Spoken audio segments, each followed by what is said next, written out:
ఈరోజు అంతర్జాతీయ మహిళా దినోత్సవం సందర్భంగా ఇక్కడికి వచ్చినటువంటి మహిళా మహారాణులందరికీ కూడా నేను ప్రత్యేకంగా అంతర్జాతీయ మహిళా దినోత్సవ శుభాకాంక్షలు తెలియజేసుకుంటున్నాను. అదేవిధంగా మన ఆదోనికి పత్తికొండ నియోజకవర్గం నుండి వచ్చినటువంటి మాజీ ఎమ్మెల్యే శ్రీదేవి మేడం గారికి, అదేవిధంగా సత్యరెడ్డి మేడం గారికి, మన ఈ సమావేశానికి ఈ ప్రోగ్రామ్ కి ముఖ్య అతిథిగా వచ్చినటువంటి మన ప్రియతమ నాయకుడు సాయికృష్ణ రెడ్డి అన్న గారికి ప్రత్యేకంగా పేరు పేరున ధన్యవాదాలు తెలుసుకుంటున్నాము. అదేవిధంగా ఈ రోజు మనమంతా ఊరు బాగుండాలంటే మొదటగా ఇక్కడ ఉన్నటువంటి మన అమ్మలు, అదేవిధంగా అక్క చెల్లెమ్మలంతా కష్టపడి ఏ పొద్దున్నో 3:30-4 లేసి మన ఊరిని, మన ఏరియాని, మన పరిసరాలను శుభ్రపరిచి మనము ఆరోగ్యంగా ఉండడానికి వీళ్ళ కృషిని మనం ఎప్పుడు కూడా మర్చిపోకూడదు. అదే దాని విధులలో భాగంగా ఈరోజు మనకి మున్సిపల్ కార్మికులైనటువంటి పెద్దమ్మవాళ్ళని, అదేవిధంగా అక్క చెల్లెలను చిన్న సత్కారం చేయడం జరిగింది.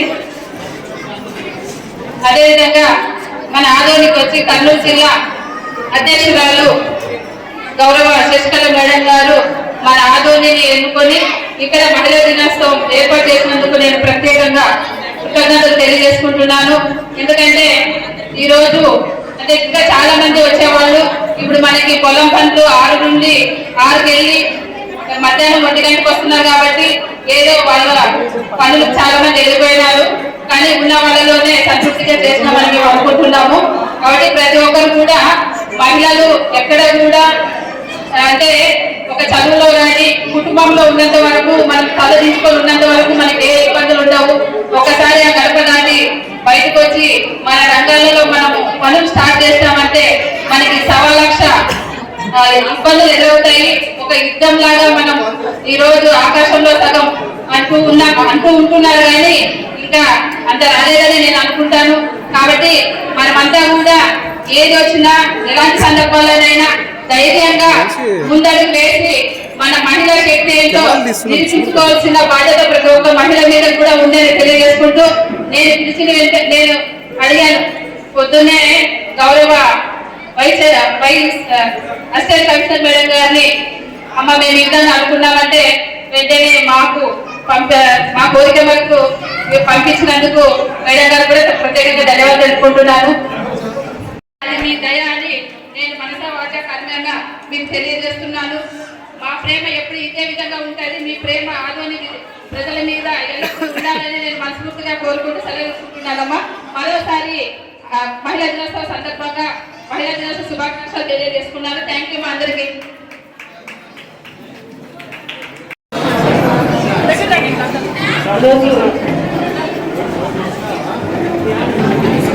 మహిళా దినోత్సవం సందర్భంగా మెడికల్ క్యాంప్ పెట్టి డాక్టర్లు ఇక్కడ వచ్చి ఉచిత వైద్యం పెట్టిన ప్రతి ఒక్కరికి పేరు పేరున నా కృతజ్ఞతలు తెలియజేస్తున్నాను. అలాగే అందరికీ కూడా నా యొక్క అభినందనలు తెలియజేస్తున్నాను. చాలా అసలు ఎక్కడ చూసినా ఏ గ్రామంలో చూసినా రాష్ట్రంలోనే మీరు ఉన్నంతవరకు కూడా పరిశుభ్రత అనేది ఉండాలని చెప్పేసి మేము ఎప్పుడు వెళ్ళవేళలా మిమ్మల్ని గుర్తుపెట్టుకొని మేము ఖచ్చితంగా భావంగా భావిస్తున్నాము అండి. Thank you. ఎవరు పట్టుకోకుండా లేదు. జగనన్న పథకాలు, సంక్షేమ పథకాలు ఏ రీతి ఇచ్చాడో అదే రీతి ప్రతి పల్లెకు పోయి ప్రతి వార్డుకు పోయి గడప గడపకు తిరిగి సంక్షేమ పథకాలు అందాయా లేదా అని కూడా సొంత ఇంటి వాళ్ళని ఎలా అయితే విచారిస్తారో అట్లా ప్రతి బిడ్డని, ప్రతి చెల్లిని, ప్రతి అక్కని కూడా ఈ రోజు విచారించి ఈరోజు సాయిప్రసాద్ రెడ్డి మీ ముందుకు వచ్చినాడు. ఇందాకే చెప్పారు ఎంత మందికి, ఎన్ని వేల మందికి పట్టాలు ఇచ్చినాను నేను అని చెప్పేసి. అదే విధంగా ప్రజల్లో జగనన్న ప్రతి ఒక్క అంటే వీళ్ళు చెప్తున్నారు.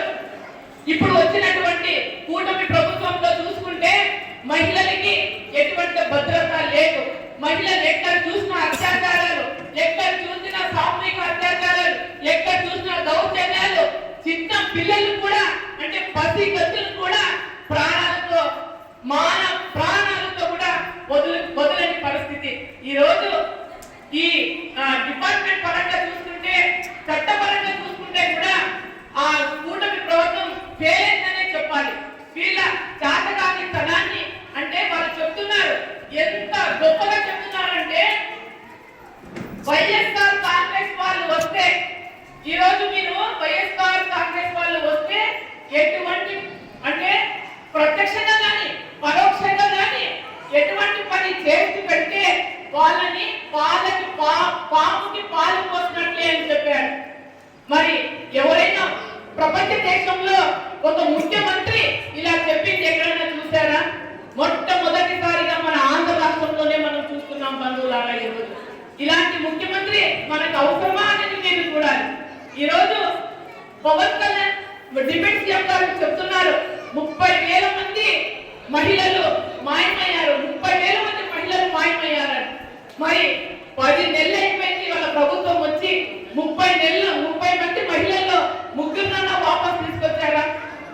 ఈరోజు అతనికి ఆయనే ప్రశ్నించుకోవాలి. ఇంతమంది మహిళలు 30,000 మంది ప్రతి మీటింగ్ లో కూడా చెప్పుకుంటూ వచ్చారు. మరి ఈ రోజు మహిళలందరూ కనబడట్లేదా? మరి పార్టీ వచ్చి 10 ఏళ్ళు అయింది కదా, మరి కనబడట్లేదా? అదే విధంగా మరి వీళ్ళందరూ అంటే ఇది సూపర్ సిక్స్ పథకాలని 2 ఏళ్ల ముందు నుంచి చెప్తున్నారు. ప్రతి నియోజకవర్గంలోన బ్యానర్లు వేసుకొని మరీ చెప్తున్నారు, మేము ఫ్రీ బస్సులు ఇస్తాం లేడీస్ కి. మరి మేము 1500 ప్రతి మహిళకి 1500 ఇస్తాము. అదే విధంగా అమ్మఒడి బదులు తల్లికి వందనం ఇస్తాము. తల్లికి వందనం ఎంత ఇచ్చారు? ఎవరికైనా వచ్చిందా? మరి 3 గ్యాస్ సిలిండర్లు ఇస్తున్నారు.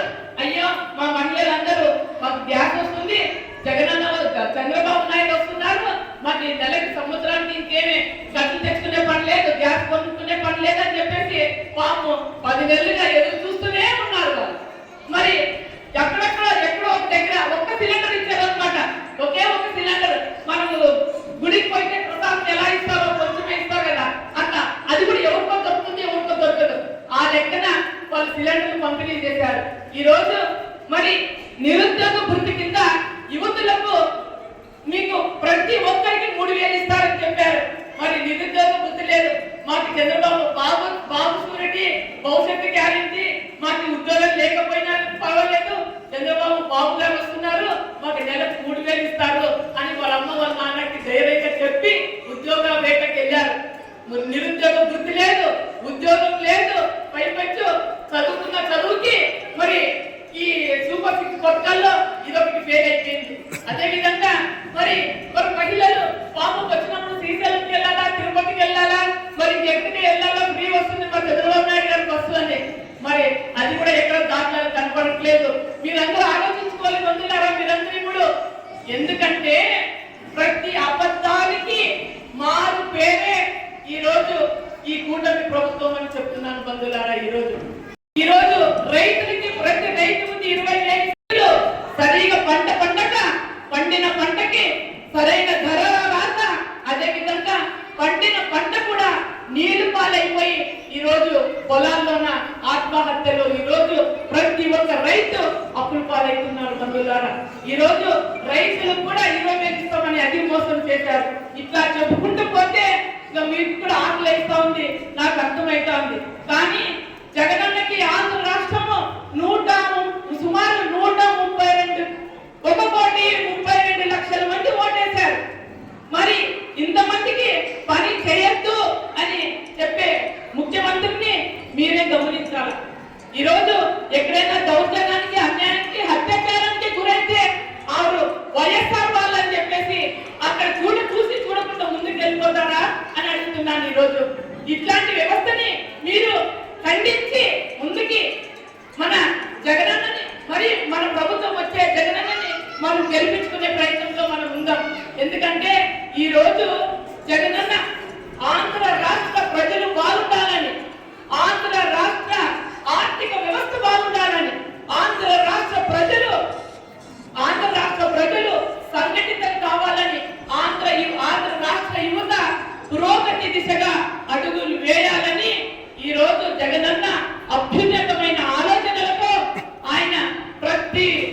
రైతుని, ప్రతి మహిళని, ప్రతి యువకులని సంఘటితం చేసి ఈ రోజు ప్రజల కోసమే బతికినటువంటి మన జగనన్నని ఈ రోజు మనం చూస్తున్నాం.